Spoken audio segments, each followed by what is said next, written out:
7 नवंबर को पूरे छत्तीसगढ़ में चुनाव है और उस प्रथम चरण का मतदान होना है, जिसमें अंतागढ़ विधानसभा भी है। और अंतागढ़ विधानसभा हॉट सीट है। हॉट सीट इसलिए क्योंकि यहाँ भाजपा के सबसे चहेते चेहरे और सबसे प्रबल चेहरा विक्रम सिंह उसेंडी है। और विक्रम सिंह उसेंडी जहाँ से चुनाव लड़ रहे हो वहाँ का सीट तो हॉट होना ही है, क्योंकि उनके सामने जीत के लिए जो प्रतिद्वंदी होते हैं उनके पसीने छूट जाते हैं, गर्मी में पसीने छूट जाते हैं, बहुत टेंशन में होते हैं, क्योंकि चेहरा विक्रम सिंह उसेंडी का है। आइए विक्रम सिंह उसेंडी जी हमारे साथ है, आइए उनसे पूछते हैं और बातचीत करते हैं।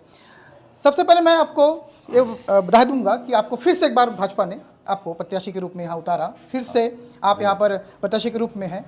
इस बार आप क्या सोचते हैं चुनाव को लेकर? नहीं, देखिए इस समय का चुनाव और जब हमारी सरकार थी, हमारी सरकार के समय काम तो बहुत ज़्यादा हुआ था, सभी वर्गों के लिए काम होता, गांव, गरीब, किसान, कोई वर्ग नहीं छूटे थे। निश्चित रूप से विकास का काम बहुत ज़्यादा भारतीय जनता पार्टी के शासन काल में अंतरिम विधानसभा हुआ। इसको दो राय कोई मतलब जितने विपक्ष वाले भी स्वीकार करते हैं।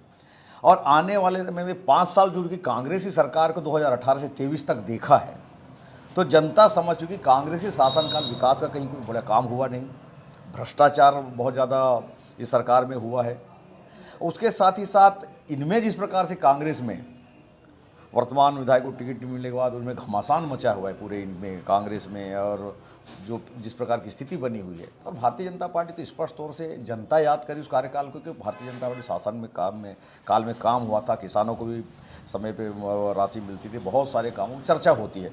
तो कुल मिला के मैं कहना चाहूँगा कि ये जो परिणाम है, जो 7 नवंबर को परिणाम आने वाले हैं और 3 दिसंबर को मतगणना होगी, तो उस समय आप देखिएगा कि जितने अभी तक के चुनाव मैंने लड़े हैं, उस चुनाव के मुकाबले इस समय का जीत का आंकड़ा उससे बहुत यहाँ ज़्यादा के लोग कभी विधायक के रूप में चुने, कभी सांसद के रूप में चुने, कभी प्रदेश अध्यक्ष भी रहे। और अगर एक जनप्रतिनिधि से हटकर एक बात करूँ, एक विधायक से हटकर अगर बात करूँ कि इंसानियत की अगर बात करूँ, तो जब हम लोगों से बात करते हैं तो उनका कहना है कि खासकर परलकोट क्षेत्र के, कि जब हम रायपुर में कभी इलाज के लिए आते थे तो विक्रम सिंह उसेंडी जी हमारे सेवा करते थे, वहाँ पर हम उनके घर में रहते थे, और वो सेवा भावना के साथ आज भी हम विक्रम सिंह उसेंडी जी के साथ खड़े। तो कहीं ना कहीं भाजपा की स्थिति तो मजबूत है, क्योंकि कांग्रेस बढ़ चुकी है। ऐसे में आप इस बार जीत का आंकड़ा कितना सोचते हैं कि कितना जीत हो सकता है, कितने आंकड़े से? नहीं, यही बात मैं इस पहले बता चुका हूँ कि इस समय जितने चुनाव मैंने लड़ा है यहाँ तक, यहाँ पर जनता का आशीर्वाद मिला है, उसके मुकाबले इस समय का जो चुनाव का जो आंकड़ा परिणाम या जो जितनी लीड थी, उसके मुकाबले इस समय उससे ज़्यादा लीड मिलने वाली है। घोषणा पत्र आ चुका है कांग्रेस का, उन्होंने कर्ज माफ़ी फिर से कर दिया है, तो कितना और असर पड़ेगा? कर्ज माफ़ी के बाद कांग्रेस के मुंह से शोभा नहीं दे रहा है।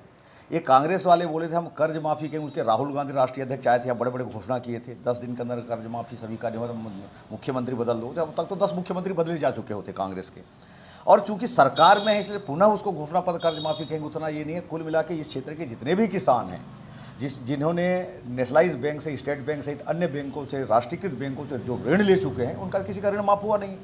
जनता अपने आप को ठगा सा महसूस कर रहे हैं। जनता समझ चुकी है कि बेवकूफ़ बनाने का काम ये कांग्रेस वाले कर रहे हैं। तो जनता जान चुकी है उनके इस समय कांग्रेस के झांसे में आने वाली नहीं यहाँ की जनता। एक घोषणा उसमें है कि केजी से लेकर पीजी तक मुफ्त शिक्षा है। ऐसे में युवाओं के लिए भाजपा क्या कुछ लेकर आने वाली है? देखिए, सर्व शिक्षा अभियान का बड़ा कार्यक्रम हमारे देश के यशस्वी प्रधानमंत्री माननीय अटल बिहारी वाजपेयी के समय शुरू हुआ था। हमारी सरकार के समय निःशुल्क पाठ्य पुस्तक का भी ड्रेस अब हम प्रदाय करते हैं, मिल भी रहा है। ये इतने साल से कांग्रेस वाले किए नहीं, इनको तो केंद्र में लंबे समय तक अवसर मिला, अब ये बातें कर रहे थे, ये इनको जनता इनके बातों पर विश्वास करने वाली है। जब आप शिक्षा मंत्री थे तो परलकोट क्षेत्र सहित अंतागढ़ विधानसभा में कई सारे स्कूल आपने खोले, तो इस बार अगर आप जीत कर आते हैं तो शिक्षा के लिए आपको क्या है? यहाँ कॉलेज नहीं है, कॉलेज के लिए क्या आपकी यहाँ पर? नहीं, देखिए कॉलेज तो है, लेकिन कुछ जगह मांग भी आ रही है। आने वाले समय निश्चित रूप से प्राथमिकता शिक्षा का नीचे स्तर तक पहुँचे। और ये आपको बताना जो जितने high school higher secondary school, हमने 30 से ज़्यादा high school, higher secondary school, आश्रम, छात्रावास, प्री मैट्रिक, पोस्ट मैट्रिक, जितने भी शिक्षा के क्षेत्र में यहाँ पर संस्थान खुले हैं, भारतीय जनता पार्टी के शासनकाल में खुले हैं। एक कांग्रेस के 5 साल में एक भी ना प्राथमिक शाला खुला, ना कहीं आश्रम छात्रावास, ना high school higher secondary school. ये हमारे समय के ही जो हाई स्कूल खुले थे वहाँ पर ये आत्मानंद स्कूल संचालित कर रहे हैं, उसमें भी बहुत ज़्यादा शिकायत, निर्माण हुआ, उसमें भारी भ्रष्टाचार हुआ है डीएमएफ फंड से। वहाँ अंग्रेजी शिक्षक है भी नहीं, उनकी नियुक्ति नहीं हुई है। तो इस प्रकार के आधे अधूरे मन से ये जो कुछ स्कूल खोले हैं, कुल मिला के इस सरकार में बड़ा कोई शिक्षा के क्षेत्र में, अन्य क्षेत्रों में या स्वास्थ्य के क्षेत्र में बड़ा कोई काम कांग्रेस की सरकार में हुआ भी नहीं है। निर्दलीय के लिए आप क्या कहना चाहेंगे, 2 शब्द? नहीं, देखिए, निर्दलीय ऐसा है, यहाँ खड़े क्षेत्र की जनता से जानती निर्दलियों को क्या है। निर्दलीय कहीं जीते, उनको तो क्षेत्र की जनता निश्चित रूप से राष्ट्रीय स्तर की पार्टियों को ही चुनेगी। निर्दलियों को उतना ज़्यादा जो एक क्षेत्र की जनता समझ चुकी है, उनका तो बहुत जगह मैं एक चीज़ स्पष्ट कहना चाहूँगा, कुछ निर्दलियों का जमाना जब भी होने वाला है। तो कार्यकर्ताओं में ज़बरदस्त जोश है और इस बार जीत को लेकर बहुत आश्वस्त है। अगर इस पर शानदार जीत होती है तो मैं क्या विक्रम सिंह उसेंडी को, अगर सरकार बनती है भाजपा की, तो क्या मुख्यमंत्री के चेहरे में देख सकता हूँ? नहीं, देखिए, ये तो हमारे केंद्रीय नेतृत्व के साथ साथ प्रदेश नेतृत्व और विधायक दल तय करता है और निर्णय पार्टी करती है। उस आधार से कौन मुख्यमंत्री बनेगा, कौन उसका चेहरा होगा, ये पार्टी का निर्णय होता है। तो ये हमारे साथ थे विक्रम सिंह उसेंडी जी थे और इस बार जीत को लेके जोरदार उत्साह है भाजपा में।